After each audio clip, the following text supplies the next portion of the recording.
Capítulo 4. Sempre quando falamos de adoração, não podemos deixar de citar esse texto de Jesus e a samaritana. João capítulo 4, versículo 20. Nossos pais, ou a Bíblia diz antepassados, adoravam neste monte. Mas vocês dizem que Jerusalém é o lugar onde se deve adorar.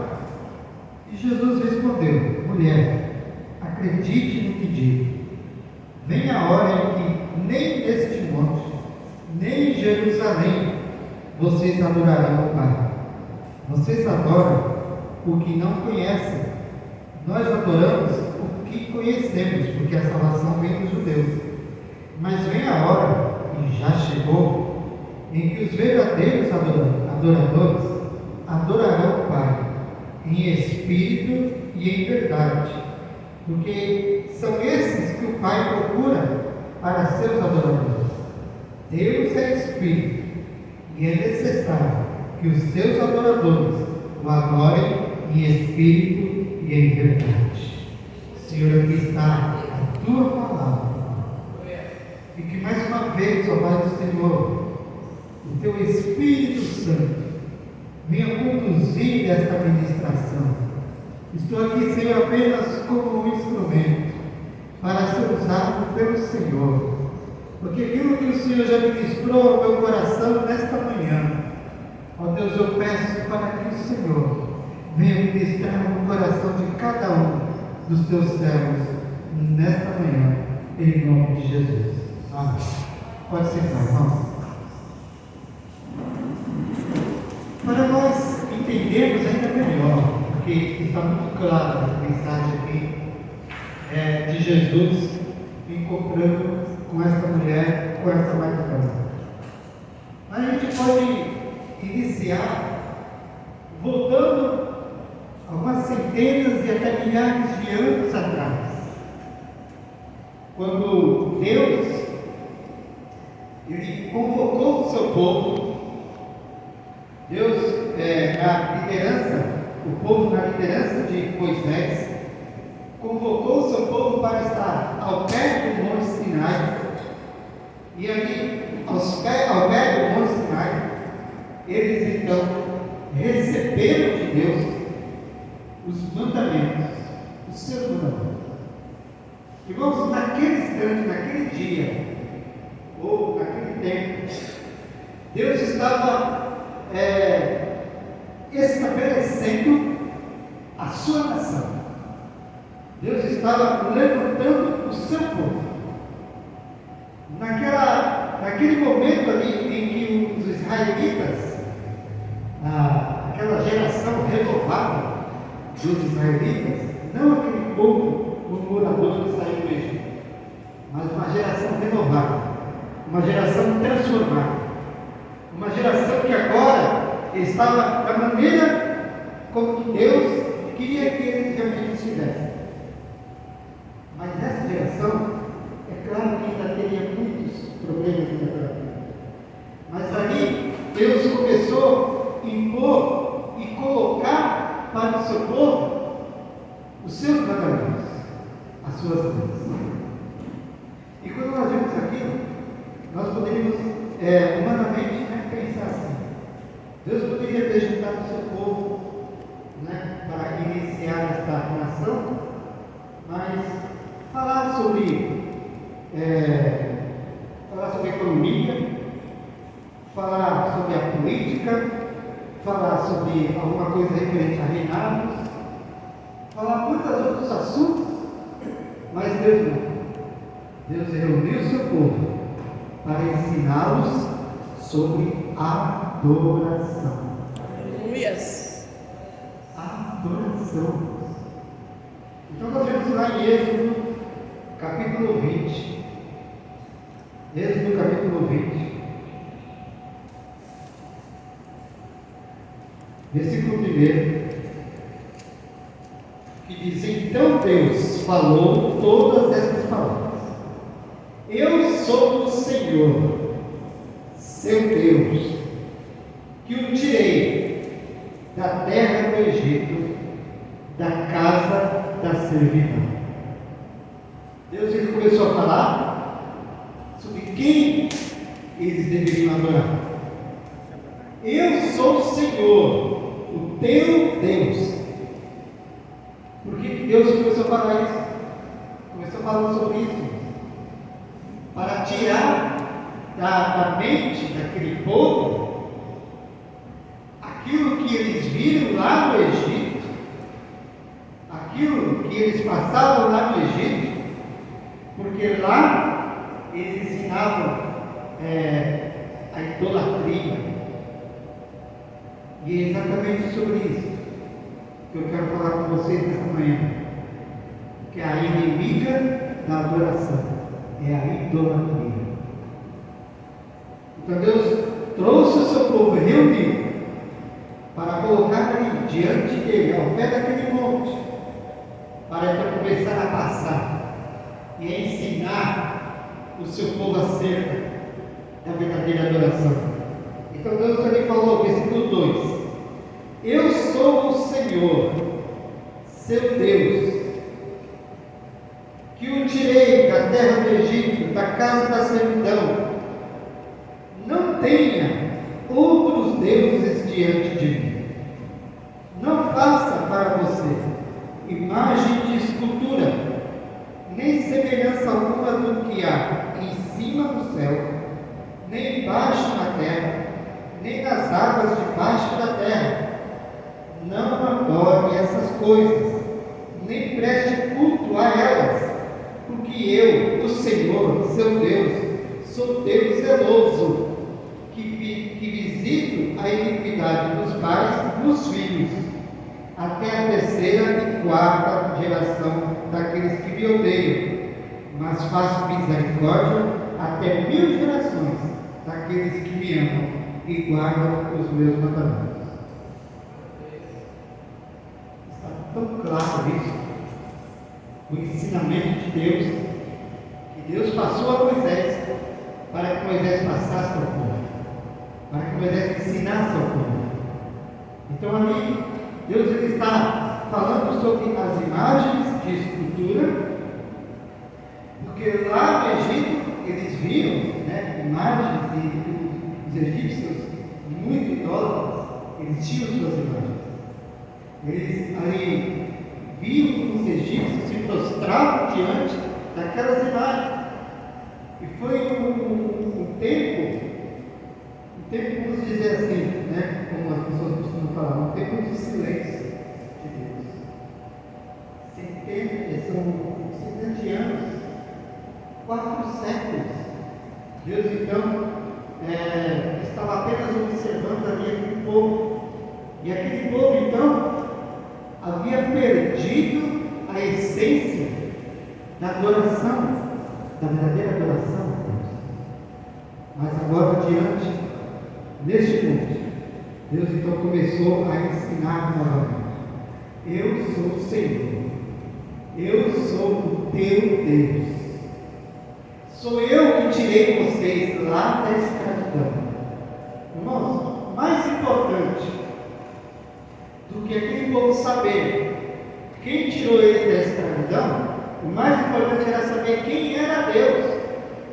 Porque eles estavam acostumados a ver deuses, e a observar deuses do Egito, deuses visíveis. Mas agora, o Deus invisível, o Deus de seus pais, o Deus de seus antepassados, que estava falando com eles agora, que estava lhes ensinando o caminho que eles deveriam seguir e aquilo que eles deveriam fazer. Então Deus ficou muito claro quando Ele disse: não faça como os outros povos, não façam como eles. Agora, uma coisa muito importante, como toda a religião ela foca na idolatria de esculturas, de imagens de esculturas. Mas nós sabemos que existem idolatrias que é muito pior do que idolatrar uma escultura. Muito pior. imagem de escultura, não tem valor, a não ser os demônios que estão por trás dela. Mas não tem valor algum. A preocupação de Deus não era apenas com aquelas imagens que eles observavam lá, mas com aquilo que eles carregavam aqui dentro, no coração. E nós vimos que hoje em dia não é muito diferente. Hoje em dia se idolatra tudo e qualquer coisa. Qualquer coisa. E pessoas também. Você quer ver um exemplo? Um casamento mesmo. O marido, ele falou: eu queria que a minha esposa fosse do jeito que eu queria que ela fosse.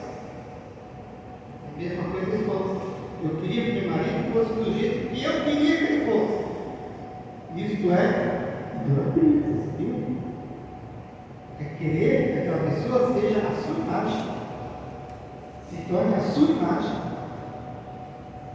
Isso é uma idolatria. Cada um tem o seu jeito de ser, cada um tem a sua maneira de ser. Então, o casamento, para dar certo, para dar tudo bem, um vai se adaptando ao jeito do outro. É claro que há diálogos, né? Há conversas. Eu não gosto disso, o outro respeita e não faz. Há conversas, há diálogos. Mas dizer e até orar, Deus, eu queria que fulano fosse igual a eu, isso se torna trilha. Vocês estão vendo que como nas pequenas coisas parecem ser simples, parece uma oração até justa, mas que na verdade nós estamos contrariando o nosso amor pelos nossos filhos, principalmente as mães, né? O amor pelos nossos filhos, que é coisa de entregar a vida mesmo por eles. Mas aí o nosso amor, a exemplo de Abraão, não pode ultrapassar o nosso amor por Deus, para que isso não se torne uma idolatria. E a partir do momento que se torna uma idolatria, se torna uma inimiga da nossa adoração. Amém?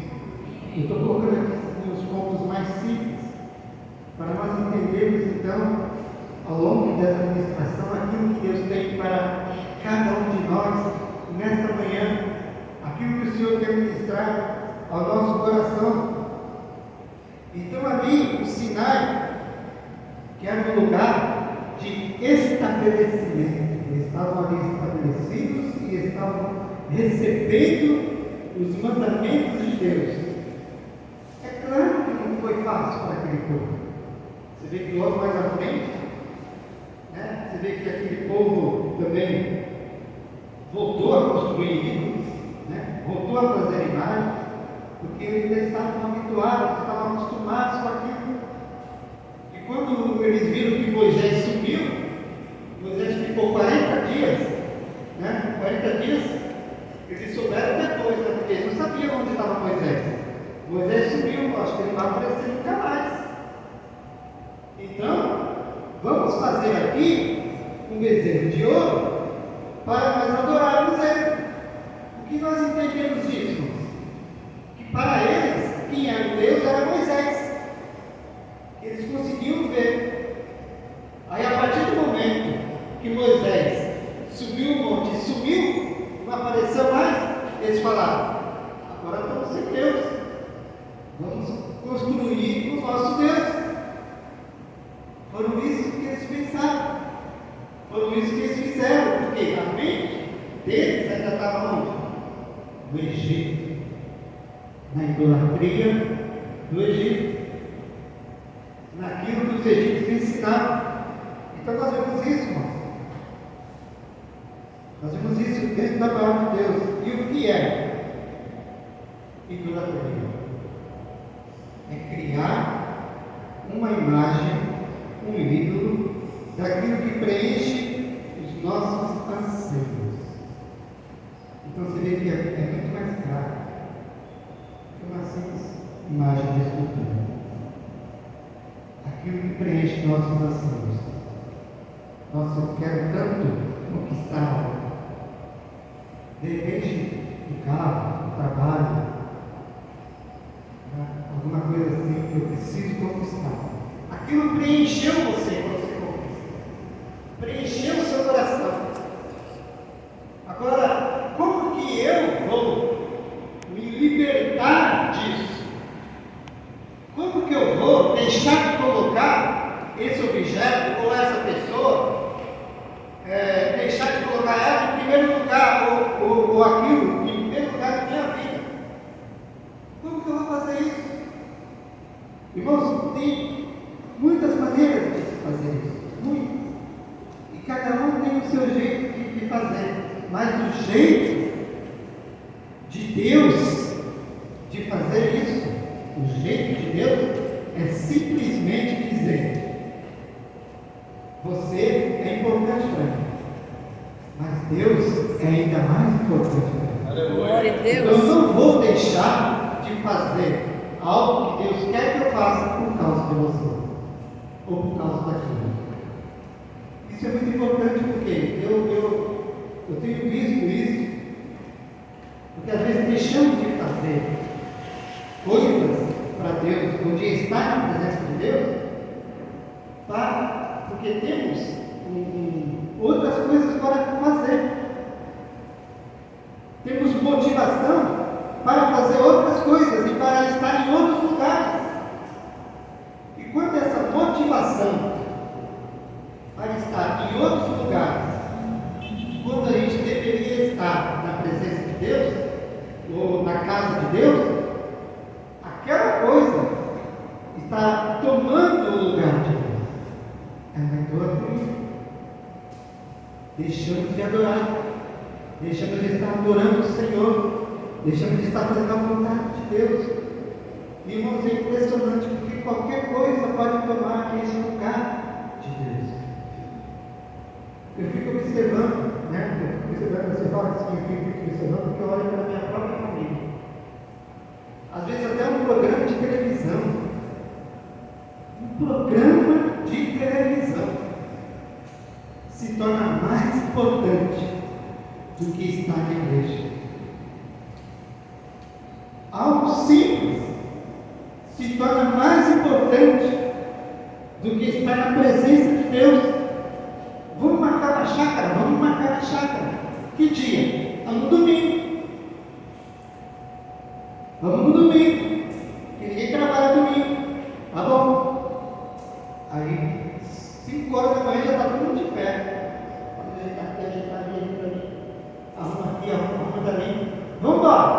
E a igreja? Ah, Deus entende, é só hoje. Não. Deus entende, não merece não. É a nossa adoração em primeiro lugar. Em primeiro lugar, Deus. Não importa, a chácara está paga. Eu gastei dinheiro, eu comprei coisas. Mas por quê? E a chácara é mais importante porque está na presença de Deus. Então, são coisas que nós colocamos, que isso vai tomando o espaço de Deus na nossa vida. Nós vemos isso, agora vamos voltar mais atrás ainda, né? Mais centenas de anos atrás, vamos voltar lá para Adão. Adão, quando ele pecou, né? Adão e Eva, eu sei que sobrou, né, consequência para todo mundo ali. Sobrou para a serpente, sobrou para Eva, sobrou para Adão. Deus mandou consequência para todos. Só que a consequência não veio imediatamente. As consequências da serpente, que seria pisada, demorou séculos depois, né, para Jesus vir pisar na cabeça da serpente. Eva não saiu grávida do jardim, né, para ter dores de parto. A consequência veio depois. Adão ainda estava no jardim, ainda não estava lavando a terra. A consequência veio depois. Qual foi a primeira consequência? É como se Deus falasse, né? Adão, não dá para você ficar mais aqui no jardim, porque você perdeu o ambiente da adoração com o pecado. Então a primeira consequência foi tirar Adão do jardim. Perdeu o ambiente da adoração. no jardim do Éden, era o lugar de adoração. Por quê? Porque Adão e Eva não tinham pecado. Adão e Eva não haviam pecado ainda. E a partir do momento que entrou o pecado, ali eles não poderiam mais ficar. Entrou a desobediência, não poderia mais ficar no lugar de adoração. Por isso que nós ainda ontem falamos sobre santidade, que é para encaixar nessa palavra de hoje. Porque nós precisamos, em cada dia mais, estar eliminando os pecados da nossa vida, porque cada vez que pecamos, nos afastamos do ambiente de adoração de Deus. Cada vez que pecamos, nós nos afastamos cada vez mais desse ambiente de adoração. E toda vez que nos afastamos do ambiente de adoração, vem consequências. Consequências duras, consequências pesadas. Agora, é Deus que castiga? Não, somos nós que procuramos essas consequências. Somos nós que não conseguimos nos conter. E sabe que essa é uma palavra, até é uma desculpa teológica, vamos dizer assim, né? Uma desculpa teológica. As pessoas que não conseguem, né? Quem não consegue ter uma vida diante da presença de Deus, ou nem pelo menos se esforça a ter. Então a pessoa fala, Deus sabe que a carne é fraca, sabe que eu sou fraco, sabe que eu tenho dificuldades para isso, tenho dificuldade para aquilo. Então se transforma numa desculpa teológica. Por quê? Teológica por quê? Porque coloca Deus no meio. Teologia é exatamente isso, é o estudo sobre Deus, coloca Deus no meio. Deus sabe que eu não consigo. Aí se afasta e vai se afastando cada vez mais do jardim. Deus fala, não tem condições de você ficar aqui no jardim. Não tem como você permanecer aqui no ambiente de adoração por causa do pecado. Como vocês estão entendendo? A idolatria, ela afasta a nossa vida da presença de Deus de uma forma que nós nem sequer, quando a gente cai em si, nossa, mas eu fiz errado. Às vezes coisas simples que deixamos de fazer, que deixamos de estar ali. Um compromisso.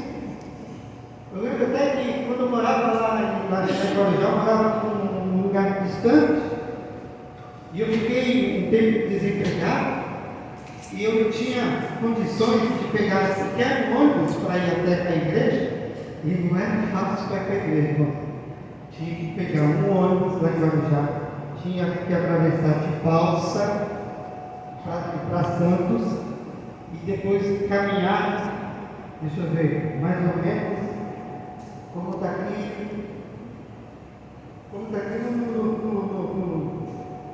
no Cristo. Aí, uma caminhada assim, né? Só que é uma perspectiva, né? Tipo plano. Aí, uma caminhada boa. Então, não tinha dinheiro para nada. Ao Isaac, a Kevin e a Keila, os três, pegávamos os três, arrastando o pé mesmo. Aonde tinha que pegar ônibus, a gente já estava certo. Aí eu vinha pensando comigo mesmo. Meu Deus, o Senhor vai abençoar muito a minha vida, porque esse sacrifício que eu estou fazendo aqui. Né? E depois, às vezes, passava fazer um pit stop, né, na minha mãe, que morava no caminho da balsa, né? Parava lá nela, tomava uma aguinha e continuava o caminho. Então, aí eu ficava pensando, Deus abençoa muito a minha vida. Mas depois, irmãos, que a gente vai amadurecendo espiritualmente falando, né? A gente vai amadurecendo. Eu falei, não, mas o interesse era meu. Não é Deus vai olhar para mim, tadinho dele, eu vou abençoar ele. Olha o sacrifício que ele está fazendo. Não é esse. Não é esse o pensamento que a gente tem que ter, não. Não, eu vou. Nem que eu tenha que ir a pé, mas eu vou, porque eu preciso estar no local de adoração. Aleluia, Jesus. Glória a É isso Deus. que eu depois eu fiquei pensando, não, mas eu estou agindo errado, não é assim que eu tenho que pensar. Não é porque Deus, é claro que Deus abençoa assim o sacrifício, mas não é assim que eu devo pensar, eu devo agir, pensar assim, eu estou para o local de adoração, é interesse meu, sou eu que preciso estar lá. Então não importam as barreiras, não importa as dificuldades, se eu vou andar quilômetros, não importa. O que importa é que eu vou estar lá no local de adoração. Aleluia, Jesus. Glória a Para Deus. adorar ao Senhor, junto com os meus irmãos. Aleluia. Essa atitude também é uma atitude de adoração. Se eu ficasse em casa e dissesse para Deus, Deus, o Senhor está vendo a distância aí, eu não tenho R$1 no bolso, o Senhor está vendo aí a dificuldade, como é que eu vou fazer?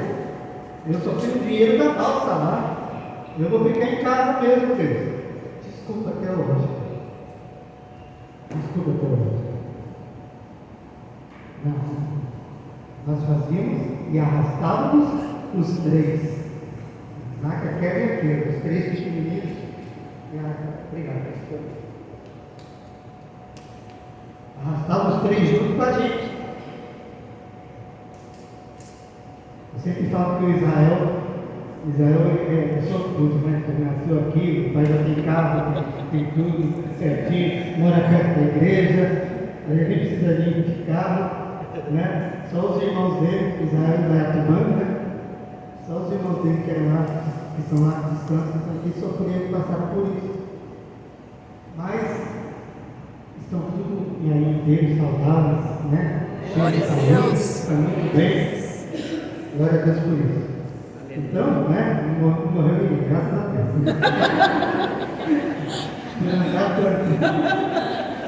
Então, a gente vê essas coisas assim, né? E coloca obstáculos para tudo. E esses obstáculos se tornam uma imagem na nossa vida. Se tornam um ídolo para nós. Todo tipo de obstáculo. Agora,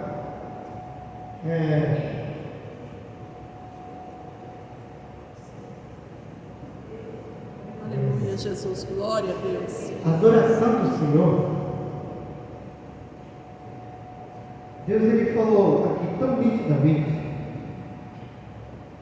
não tenha outros deuses. Aleluia. Não tenha outros deuses. Amém, Jesus. Nossa, eu fico pensando assim comigo mesmo, né? Hoje de manhã, eu fiquei pensando comigo mesmo, não importa. O Senhor teve que falar para um povo, um bando de pecadores. Como diz o pastor Carlos, tudo comedor de arroz e feijão, não sei se tinha arroz e feijão, né? Mas vamos colocar aqui para nós, né? Bando de comedores de arroz e feijão. Então, esse povo pecador, aí o Senhor tem que falar para eles, não tenha outros deuses, como se fosse um apelo. Irmãos, isso, quem tem amor a Deus, quem tem sentimentos muito profundos por Deus, vai olhar uma frase dessa assim e vai chorar só de ler isso. Só de ler isso. Que Deus está falando para aquele povo, não tenha outros deuses. Eu sou Deus de vocês. E diante de tantos milagres, diante de tantas coisas que Deus fez, sobrenaturais, lá no Egito, que tudo acontecia lá no Egito, e aqui, igual os irmãos do povo estavam, não acontecia nada. E o povo olhando lá os egípcios sofrendo, e com eles estava tudo bem. Diante de tantos milagres, o mar abriu, e eles atravessaram a noite inteira. A noite inteira eles atravessando o mar, pelo meio do mar, e uma coluna de fogo segurando os soldados egípcios lá para eles não avançarem. Só depois que todo o povo, a noite inteira, o povo passando, que era uma multidão, eram milhares de pessoas. Então o povo todo passou ali. Quando o povo terminou de passar, que o último atravessou a margem, então a runa de fogo sumiu. E os egípcios, então, pensando que poderiam atravessar, morreram ali. Então eles viram tantos milagres. Agora Deus precisava deles chegar para eles: não tenham outros deuses. Eu vejo Deus, através do Espírito Santo que está em nós, que habita dentro de nós. O Espírito Santo, ele tem ciúmes de nós. O Espírito Santo tem um amor muito grande e incondicional por causa de nós. Ele habita aqui dentro de nós. Quando nós estamos fazendo algo de errado, imagine a tristeza, o sentimento, porque a Bíblia diz que o Espírito Santo se entristece, tem sentimento. Né? Então, imagine o Espírito Santo falando: não crie ídolos, não faça ídolos, não faça imagens. Não faça imagem para você, não permita que isso tire você do jardim de adoração. Não permita que essas coisas do mundo, essas coisas tão passageiras, é prazeroso, é bom, mas é passageiro. Não permita que essas coisas tão passageiras venham tirar a sua comunhão com Deus, te afastar do Senhor Jesus. O Senhor Jesus que com amor tremendo, um amor que muito grande, deixou os céus para vir aqui sofrer na mão de pecadores também, para vir aqui sofrer. Então, irmãos, diante de uma situação dessa, como é que nós conseguimos colocar qualquer coisa no lugar de Deus? No lugar da adoração? Como é que eu consigo fazer isso? Como é que nós conseguimos colocar qualquer coisinha pequena? Hoje é o jogo, né? Hoje é a final. Deus entende, né? Afinal, naquela hora que o meu time estava na final. Interessante que no casamento da Kelly, foi justamente no dia da final da Olimpíada. E o Brasil estava na final da Olimpíada, né? Para ganhar a medalha de ouro. No dia do casamento da Kelly. É claro que não é muito, mas estou lá só como comparação. Aí nós estávamos lá, né? Estava lá na chácara, né? Os convidados, os padrinhos lá. Aí tinha um ônibus que ia trazer os padrinhos, né? Cadê o motorista do ônibus?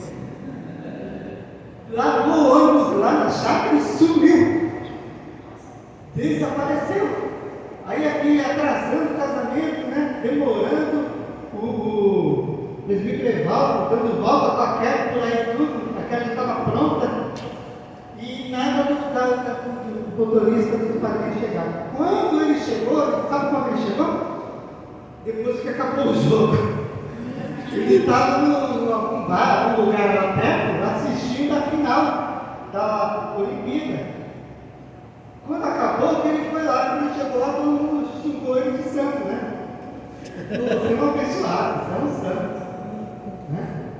Aí todo mundo falou: pelo amor de Deus, né? E eu bravo, meu Deus do céu. Depois tive que pedir perdão para minha família toda. Bravo, mas vocês deixaram que eu sair assim, não sei o quê. Né? Aí o motorista chegou, aí chegou aqui atrasado, né? De sol. Aquele já estava até cansado, tanto rodar por aí. Né? Imagina o David aqui esperando. Eu acho que desistiu todo mundo. Então, a gente está usando só como comparação, né? Às vezes, coisas assim, a pessoa perde a noção do tempo, perde a noção de tudo. Não, eu vou ali e depois eu resolvo isso aqui. Não. Quem é a prioridade? Quem está em primeiro lugar na nossa vida? que deve ser a nossa adoração? A nossa adoração ao Senhor não deve ser de maneira nenhuma compartilhada. Nós não devemos compartilhar a nossa adoração. Porque a partir do momento que achamos que podemos compartilhar, aí deixa de ser adoração, se torna idolatria. Aí vem a idolatria. É por isso que nós colocamos assim, sempre, né, diante da presença de Deus a nossa vida. E quando nós, né, temos aqueles momentos lúcidos, né, na nossa vida, então nós pensamos: Deus, como é que eu pude deixar de fazer algo para o Senhor, para fazer algo tão passageiro? Agora eu fiz, não deu em nada, e eu deixei de fazer algo que é importante para o Senhor. Amém? Então aqui, Aleluias. e nós vemos aqui sobre a adoração no Antigo Testamento. Agora vamos para a parte da escola bíblica, né? Adoração no Antigo Testamento. Olha só que interessante que eu encontrei aqui. No Antigo Testamento, a palavra para adoração significa, isso no hebraico, significa aquele que faz o cheiro subir, o incenso, aquele que faz o cheiro, aquele que é o adorador. Ele faz perfume, o cheiro subir diante de Deus. E também, uma outra tradução, também do hebraico, do Antigo Testamento, é aquele que adora, ele se torna servo de quem adora, se torna escravo de quem está adorando. Então, por isso, a gente consegue entender um pouco daquilo que aquele povo passava, porque eles eram escravos, e os egípcios os oprimiam conforme a lei dos deuses deles. Então, a gente consegue entender um pouco daquilo que aquelas pessoas, aqueles israelitas, passavam naquela época. Então, se você é um adorador, né? Se a pessoa que idolatra, na verdade ali é uma idolatria de imagens, se a pessoa que idolatra, ela se torna então uma escrava, a serva. Agora você já pensou, nós nos tornarmos escravos daquilo que nós mesmos temos, de um programa de televisão, nos tornarmos escravos de um lugar que temos para ir, do passeio que temos que fazer, nos tornarmos escravos de alguém, de uma pessoa, de um ídolo, de uma imagem que formamos na nossa cabeça, e essa imagem, ela vem confortar, vem nos consolar, vem preencher os nossos anseios, nos tornarmos escravos disso. Nós vemos no mundo das drogas, as pessoas se tornam escravos das drogas, né? Porque eles não conseguem viver sem, eles não podem ficar sem aquelas drogas, eles precisam ir atrás, se preciso for, eles até matam, eles roubam, eles tiram de um pai de família, por quê? Para poder buscar mais drogas, porque são escravos do vício. É como a pornografia. Escravos. Isso é um vício terrível. Terrível a pornografia. E qualquer coisa pode se tornar uma pornografia. Porque as pessoas que olham, quando é mais tarde, ela quer olhar para a quando é de noite, ela quer ver de novo. Amanhã ela quer olhar de novo. Ela não consegue se conter. Não consegue se segurar, porque aquilo encheu o coração dela, encheu a mente dela de um jeito que ela não tem mais controle da situação. A pessoa até para, mas eu tenho que parar, eu tenho que deixar, eu tenho que parar, porque isso não agrada a Deus.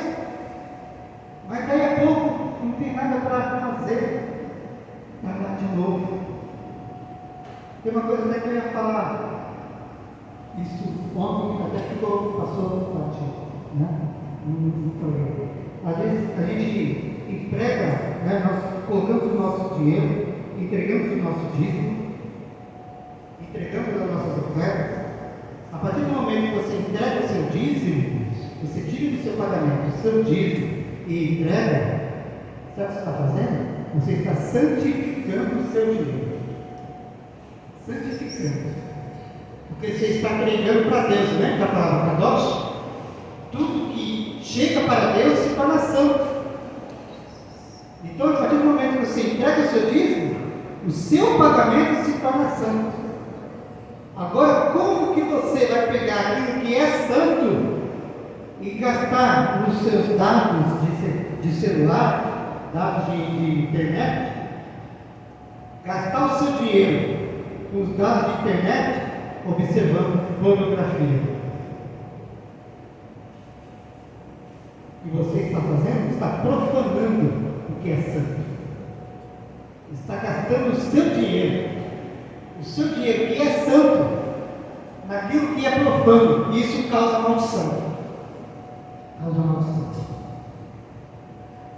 Porque é algo muito grave. Então, aquilo que nós fazemos com o nosso dinheiro, a partir do momento que aquele que me entrega o dízimo, aí é outra situação, a maldição é outra. Mas se você entregou o dízimo, você santificou, veja lá, preste atenção naquilo que você vai fazer com o seu dinheiro, porque o seu dinheiro foi santificado por Deus. Amém? Então, vícios se tornam idolatria. Idolatria. E isso afasta as pessoas da presença de Deus. Agora, quando nós estamos louvando, temos que louvar a Deus, quando nós estamos louvando, tem louvores tremendos, né? Muitos louvores. Até me lembro de um do Hillsong, muito antigo, infelizmente o Hillsong não é mais o mesmo como era antes, mas aqueles mais antigos, onde eles realmente adoravam a Deus, eu lembro de uma assim que dizia: Tu és meu Deus, Tu és meu mundo, devo minha vida para Ti. Tu és meu Deus, o Deus que eu amo, e ninguém tomará seu lugar. Glória a Deus. Olha como é profunda essa letra. Aleluias. Olha como é poderosa essa letra. Então, olhando assim alguns louvores, e nós vemos que realmente são louvores de adoração, aí de repente entra aqueles que a gente não pode chamar de louvores. Agora eu quero que vocês aqui entendam muito bem sobre isso que eu quero falar. Existem louvores a Deus, né? Tem louvores a Deus. E aquelas músicas que cantamos, né, para homenagear, de repente, um pastor, um líder, homenagear um irmão, homenagear a esposa, homenagear o marido. Isso não é louvor. É bom que seja isso muito claro. É errado? Não, não é errado. É muito certo. Né? É muito certo isso. Mas não é louvor. Ah, vou louvar um louvor aqui com o meu marido, com a minha esposa. Não, você não está louvando. Porque se você fizer isso e disser isso, você está criando uma imagem e uma idolatria. A partir do momento que você diz: eu estou louvando, eu estou aqui louvando, para o meu marido, para a esposa, para quem for, para o pastor. Eu vou cantar aqui uma música em homenagem ao pastor, em homenagem à esposa, aí sim. Amém? E fique isso muito bem claro, porque a gente não pode ter confusão. Na igreja do Senhor não há confusão, não há mistura. Não é que todo mundo fala, é tudo junto e misturado. Não, não é assim não. tem as separações. Esse aqui é aqui, aquele ali é ali. Então, quando nós, agora existe também a musicolatria. Existe também idolatria na música. Esse agora, quando eu fiquei imaginando isso de manhã, eu fiquei vendo. É muito engraçado isso. Porque tem aqueles irmãozinhos, abençoados. Aqui não tem isso, Aí, aquele irmãozinho abençoado, que fala assim, aí, o grupo de louvor está aqui. Canta 50 louvor. Aí está lá o irmão paradinho. Olha que canta o louvor que ele gosta, mano. Baixa o espírito do tiririca nele. Aí ele olha assim, aquele menino está cansado. Pronto. É só cantar o louvor que ele gosta. Para se mexer. Pronto. Aí, isso, irmão, é musicolatria. Nós cantamos e nós adoramos, louvamos todos os louvores, desde que louve a Deus, Desde que louve ao Senhor, nós estamos ali. Agora nós temos uma música, aquela música, mas ele louva todos os louvores, viu, irmãos? Não é só, como é que é? Não, ele gosta das outras também, pastor? Agora Deus das outras também, que é claro que ele gosta nada de errado, tem uma preferida. Mas adorar Deus só daquela aí não, aí passa a ser idolatria. Só adorar não. Por isso que é muito importante entender muitos detalhes da obra de Deus, das coisas de Deus. E aí então, com isso, com respeito à adoração, nós retornamos agora lá para a Samaritana. Voltamos agora naquele diálogo de Jesus com aquela mulher.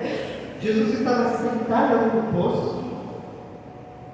Chega a Samaritana. Ela chegou. Samaritanos não conversavam com os judeus. Existia um preconceito, tinha uma rixa. O judeu tinha um apelido para os samaritanos, chamavam eles de cachorro corpo. Vai que legal, preconceito. Aí, estava lá, Jesus sentado. Jesus estava ali, justamente esperando aquela mulher. Jesus estava ali por causa dela. Jesus não estava ali por causa da água do poço. Estava ali por causa da Samaritana. E Jesus tinha um chamado na vida daquela mulher.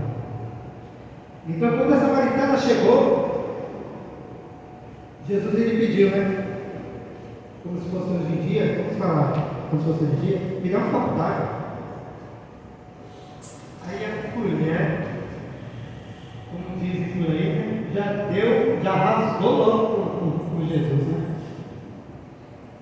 Como que você, sendo judeu, fala comigo, que sou samaritano? Mas já deu logo de Jesus. Mas foi a primeira coisa, foi de primeira. Como que você, sendo judeu, vai falar comigo, sendo samaritano? Aí Jesus, para apaziguar, baixar a fera, a mulher brava, para ela ficar tranquila. E então Jesus, ele falou, nós vamos voltar no texto, João, capítulo 4.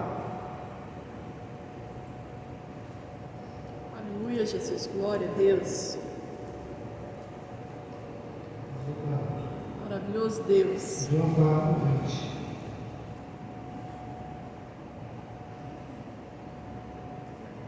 Jesus respondeu. João 4, 20. Não, é mais atrás.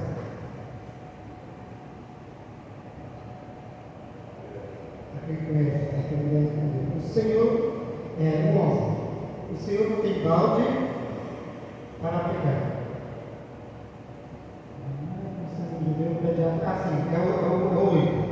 O 9. Então a mulher samaritana perguntou a Jesus: como sendo o Senhor um judeu pede água a mim, que sou mulher samaritana? Ela disse isso porque os judeus não se dão com os samaritanos. Então Jesus respondeu: se você conhecesse o dom de Deus e quem é que está lhe pedindo água para beber, você pediria e ele lhe daria água viva. Então Jesus ele começou a explicar para aquela mulher, a falar para ela quem era ele. Quem ele era? Sabe qual é o problema? O maior problema que eu vejo na samaritana é que ela vem carregada de, além do preconceito com os judeus, ela vem carregada de religiosidade. E ela vem descarregar, querendo descarregar essa religiosidade para cima de Jesus. Quando chegou um certo momento ali que ela falou: o senhor não tem nada para pegar água aí, o senhor é maior do que o nosso pai, né? Que Jacó que fez esse poço aqui, né? Que todo o povo tirou essa água daqui, e ela começou a querer colocar a sua religiosidade para cima de quem? Acima do Senhor Jesus. Não deu nada certo para ela. Então, no 13, Jesus respondeu: quem beber desta água voltará a ter sede, mas aquele que beber da água que eu lhe der, nunca mais terá sede. Pelo contrário, a água que eu lhe der será nele uma fonte a jorrar para a vida eterna. Então, ela falou: eu quis ajudar. Senhor, então eu quero que me dê dessa água, para que eu não mais tenha sede, nem precise vir aqui buscar. Sabe, atitude religiosa é isso.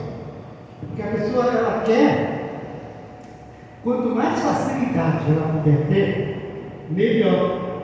Quer tudo fácil, quer tudo de mão beijada, quer tudo ali do jeito que ela quer, do jeito que ela gosta.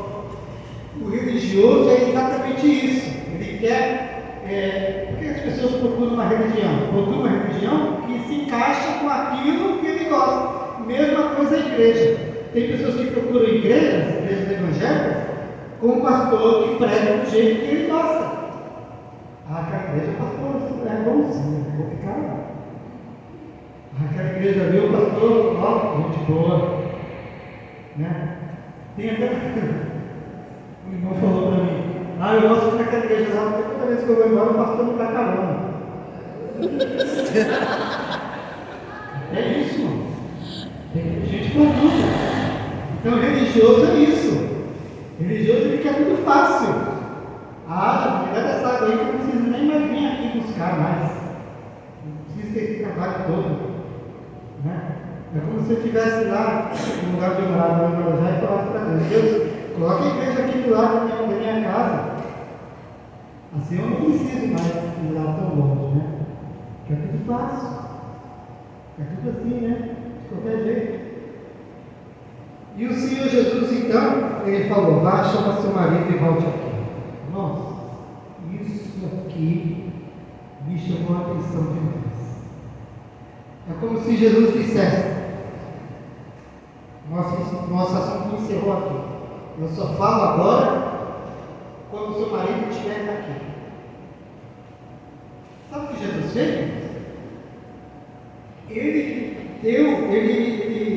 fez uma maneira daquela mulher se abrir, daquela mulher confessar.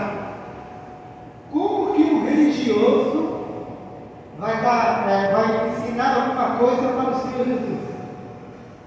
Como que alguém que tem preconceitos, como que alguém que tem uma religião enraizada na mente vai querer ensinar alguma coisa para Jesus?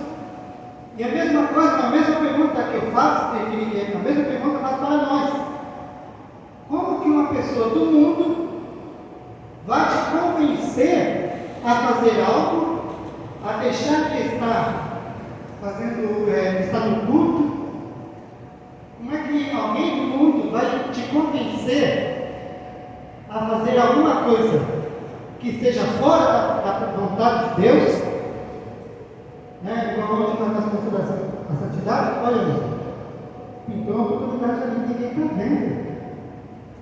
Ninguém está vendo. O que você quer falar, irmãos? Está vendo sim. Tem gente vendo sim. Quem está vendo? Deus. Aleluia! Ele está vendo. Glória Ele é a o olho que Deus. tudo vê. Aleluia, Jesus. Ele está vendo. Glória a Deus. Então, não adianta a gente falar, não, mas aquela mulher, Jesus falou, vai e chama o teu marido. Como é que uma pessoa que tem na sua consciência, que tem guardado em si 5 ex-maridos e agora um amante, como é que uma pessoa dessa ela pode falar alguma coisa de Jesus, para Jesus, sobre adoração? Porque no momento que ela falou para Jesus, vocês de Deus, vocês dizem que devem adorar lá em Jerusalém, mas nós samaritanos não. Nós samaritanos adoramos ali naquele outro monte, porque naquele outro monte foi onde Abraão sacrificou seu filho, então essa coisa toda.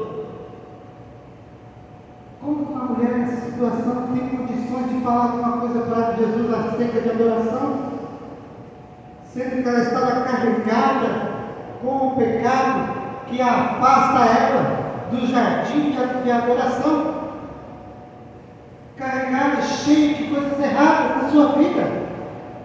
Não tem como. Foi então que Jesus ele veio trazendo libertação para ela. Veio trazer libertação para aquela mulher. E hoje eu também estava lembrando de um caso, de uma célula que eu tinha lá em Guarujá, com uma família. Irmãos, na época deu nó na minha cabeça. Hoje eu não sei como é que é, mas vai dar nó na cabeça de vocês também, eu acho. Porque eram 2 casais. Dois casais. Né? Os 2 casais, quem se lembra dessa história? Os 2 casais, o homem era irmão do outro homem, a mulher era irmã da outra mulher. Então os cunhados se casaram, né? Primeiro casal, depois os cunhados se casaram. E aí tudo bem, né? Aí aconteceu. Com o tempo, uma das mulheres se encantou com o irmão do marido, com o cunhado que era casado com a irmã dela. Se encantou. E aí o que aconteceu? Largou o marido dela para ficar com o cunhado, que era irmão do marido, que deu o nome da cabeça de vocês. Largou. E aí, para causar, né, intriga maior ainda, o que tinha sido largado ficou com o outro. Quer dizer, houve uma troca de casais. Fizeram uma troca de casais. E aí me botaram lá para resolver esse problema. Me botaram lá nessa sala. Aí a gente chegar conversando. Então por isso que eu falo para vocês, tem coisas que idolatria, imagem, escultura, não tem nada tão sério quanto a imagem que é causada na cabeça, o ídolo que está na nossa cabeça, na nossa mente. E aí quando cheguei lá, eu e a Cris, chegamos lá, aí estava com esse negócio, né? Errado, eu falar. Eu falei, olha, o negócio de vocês é sério, mas eu vou orientar vocês.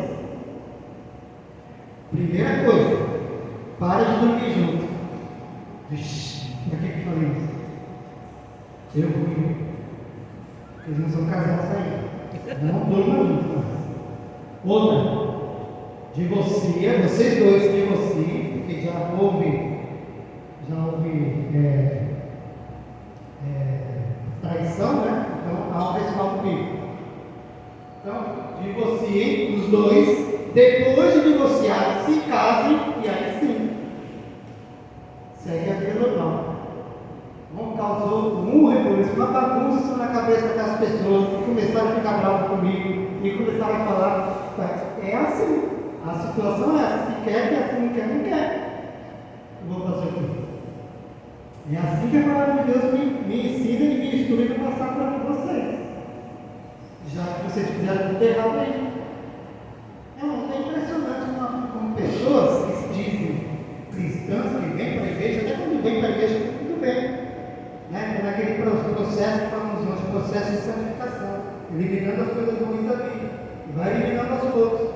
Aí o casal, eles vêm casado há 40 anos, tem filho de 30 anos, e não casaram ainda no papel. E estão lá, vivendo juntos. Não, está errado. Você já pensou, irmão? Eu vou ser muito sincero com vocês. Muito sincero. Muito sincero. De repente, também vem outra pessoa viver dentro da igreja, dizer, adorar a Deus, está com a vida irregular diante da presença de Deus, e depois de uma vida longa, como cristão, ir parar no inferno. Vou parar no inferno, mas por que eu estou aqui no inferno? Porque você não casou, só por causa de um pedido de papel, não? Só por causa de um papel, por causa de uma assinatura ali. Já está há tanto tempo vivendo junto, até ter filho. Por que fazer isso? Por que deixar isso encher o seu coração, pensar que isso não é importante? É importante sim. É muito importante. Muito importante. E deve ser feito. Deve ser resolvido o mais rápido possível. A partir do momento que a pessoa toma consciência do que é servir a Deus, do que é realmente adorar a Deus, a pessoa mesmo ela vai falar, vamos regularizar a nossa situação. Vamos resolver isso. O que é um pedaço de papel, nós já estamos aqui juntos mesmo. Vamos ali no jurídico de paz e vai resolver esse problema para nós. Amém, irmãos? Então, eu sei que aqui na igreja está tudo resolvido com relação a isso, mas vocês conhecem pessoas que estão vivendo aqui iludidas, que estão vivendo lá, às vezes a vida espiritual tem altos e baixos, por causa de coisas desse tipo, de coisas assim.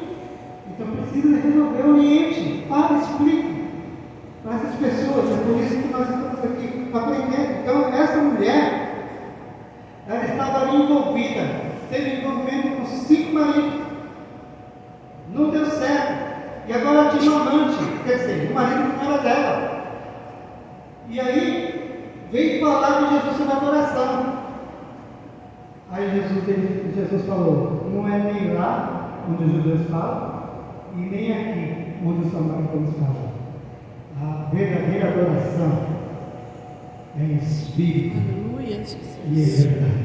Aleluias. Esta é a verdadeira adoração. Glória a Deus. Como que eu vou adorar a Deus, estando com a minha vida errada perante a sociedade, perante os homens? Como que eu vou adorar a Deus sendo caloteiro? Não estou dizendo contas para pagar, conta que eu não tenho. Igual financiamento. Financiamento não é dívida. Desde que você esteja pagando, esteja em dia, isso não é dívida. É conta. Você está pagando, você vai pagar a vida inteira, vai correr, seu filho vai continuar pagando, mas é conta, né? É assim, não é dívida. Então, estou dizendo caloteiro.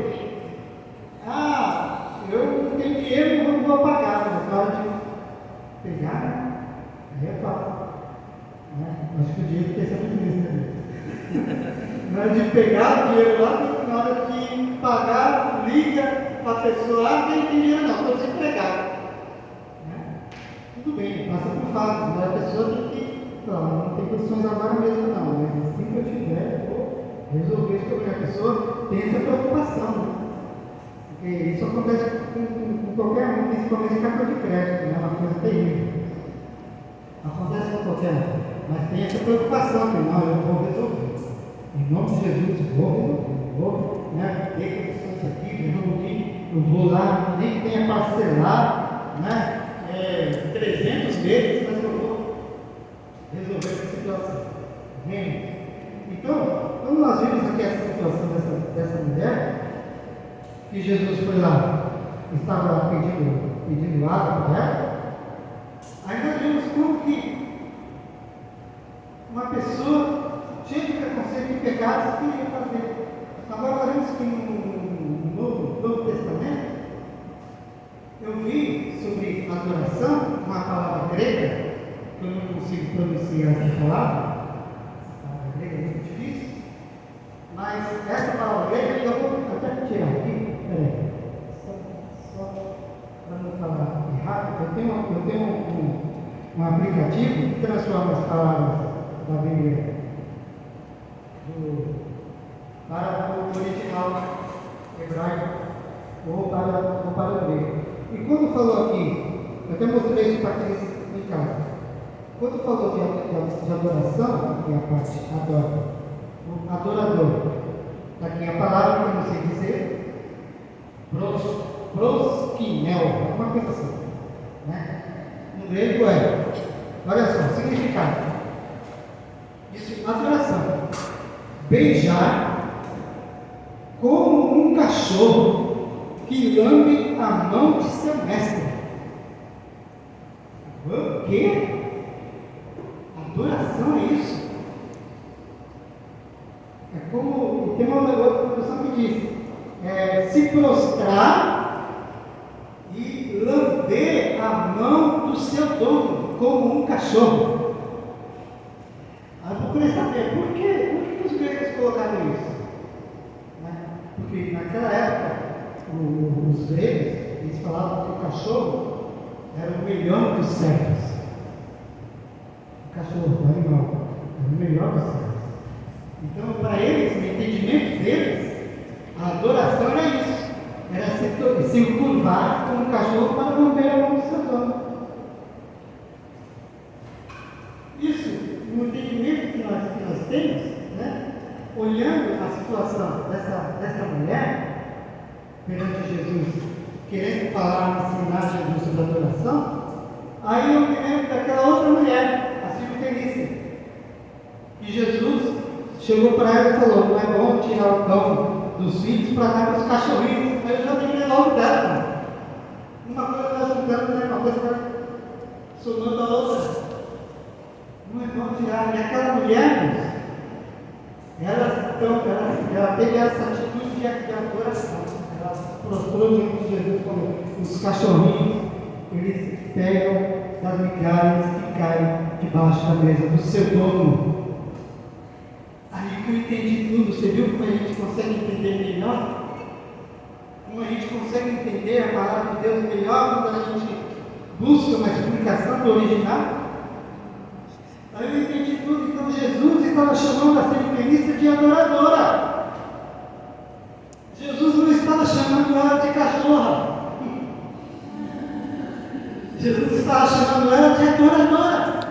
Porque ela se prostrou. Porque ela se colocou ali, os cachorrinhos comem da migalha que cai da mesa do seu dono. Isso é adoração. Você está vendo como a adoração é tão profunda? E como é a nossa vida de adoração a Deus? E como que temos levado essa nossa vida de adoração? Como temos conduzido essa nossa vida de adoração ao Deus Todo-Poderoso, ao nosso Pai Eterno?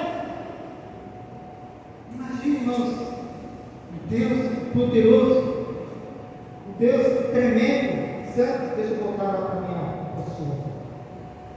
O Deus maravilhoso na nossa vida, Ele que preenche todos os espaços vazios do nosso ser, Ele que preenche tudo aquilo que nós precisamos. Então, a nossa vida, ela vai criando demandas, muitas demandas.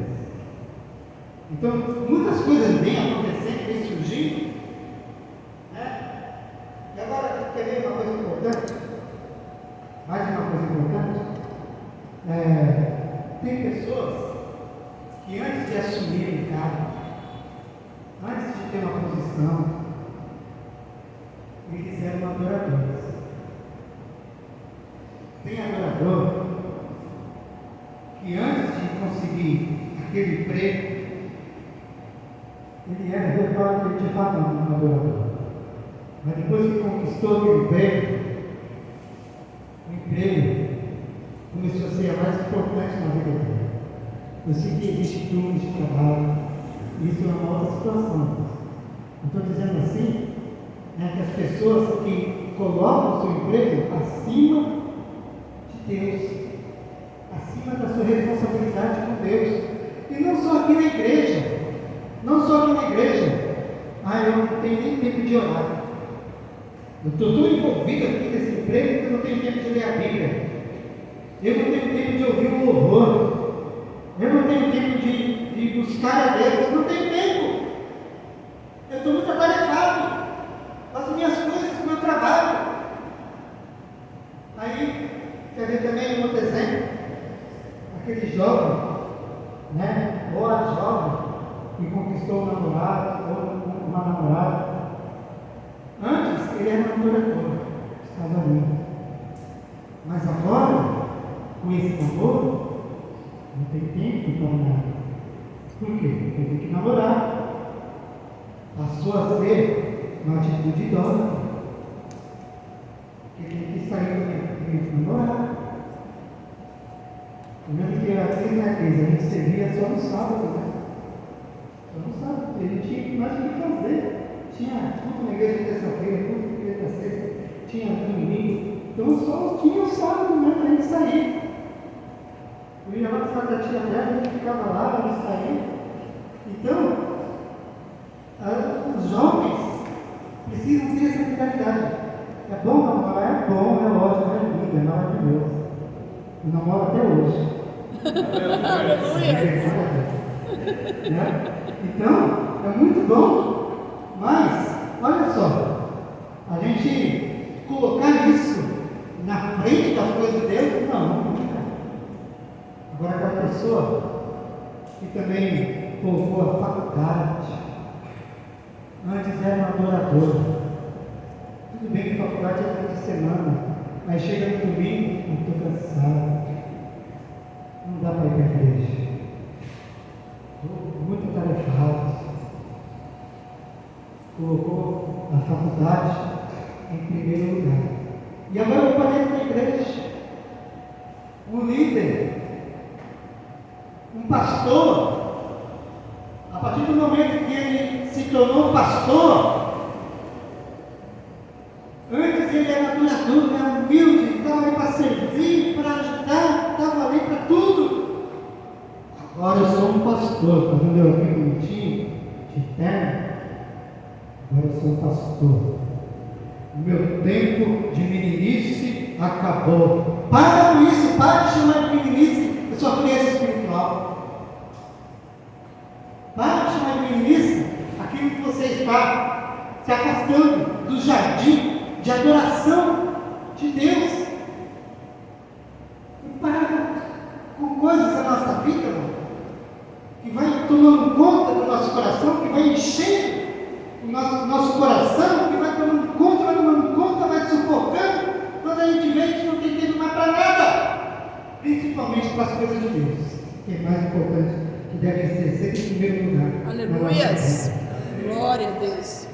Adorador coloca Deus em primeiro lugar. Aleluias. Isso é uma frase muito falada, e vai continuar sendo falada. Glória a Deus, aleluia. Colocar Deus em primeiro lugar. É difícil. Se for adorador, não é difícil. Se bem sincero. Se for adorador mesmo, não é difícil. Quando Jesus ele fala verdadeiros adoradores, você já tem entendimento de quê? Que existem os falsos. Existem os falsos. Se Jesus fala, os verdadeiros adoradores adorarão ao Pai em espírito e em verdade, é porque existem os falsos. O falso, o que ele faz? Adora a Deus mentira. A sua vida é uma mentira. A sua vida é de fariseu. A sua vida é de idólatra. Santificação, cara, isso é utopia, isso não existe. Isso aí é impossível. Ninguém é santo. Ninguém é santo mesmo. Mas busca a santificação. E isso é adorar a Deus. O seu esforço, a sua atitude, a nossa atitude de querer mudar, de querer avançar, de querer estar na presença de Deus, isso é adoração. Aleluia, Jesus. E é isso mesmo, na minha receita. Eu quero convidar já o louvor, por favor. Vamos já se posicionar. E a adoração que nós temos diante da presença de Deus, ela é fundamental. E o que eu tenho que falar agora para vocês, enquanto o grupo se prepara. No tempo dos reis de Israel, Israel era acostumado a levantar altares. Abraão começou isso, né? Levantar altares. E nós vemos que os reis também, se vê que alguns faziam aquilo que agradava a Deus, derrubavam os altares, né, e edificavam novos altares para adorar a Deus. E entrava um outro reino, esse rei usava esses altares para adorar imagens, rei de Israel, para adorar as imagens, Baal, Astarote, Baal-Peor, e por aí vai, e tantos outros. Então, eram levantados esses altares para adorar. Agora, a samaritana ela falou para Jesus, lá naquele monte, por quê? Porque naquele monte havia altares levantados até por Abraão. É lá naquele monte que nós devemos adorar, porque tem altares levantados lá. E no momento que nós levantamos, começamos a levantar esses altares na nossa vida, Deus ele fica de lado. Deus começa a ficar de lado na nossa vida, porque existem esses altares sendo levantados como ídolos no nosso coração. É por isso que Elias, quando foi reparar o altar, ele foi lá, restaurou totalmente, limpou, encaixou as pedras direitinho, colocou água em volta, deixou tudo arrumadinho para quê? Para a presença de Deus, para Deus vir e receber aquela adoração, aquele sacrifício. Então, irmãos, os altares que são levantados aí no seu coração, derrube esses altares, que são os altos. Derrube esses altos da sua vida e se entregue totalmente agora em adoração ao Deus Todo-Poderoso. É Ele que quer receber, é Ele que está nos falando através do Espírito Santo. Não faça outros deuses para ti. Adore o Senhor, se coloque.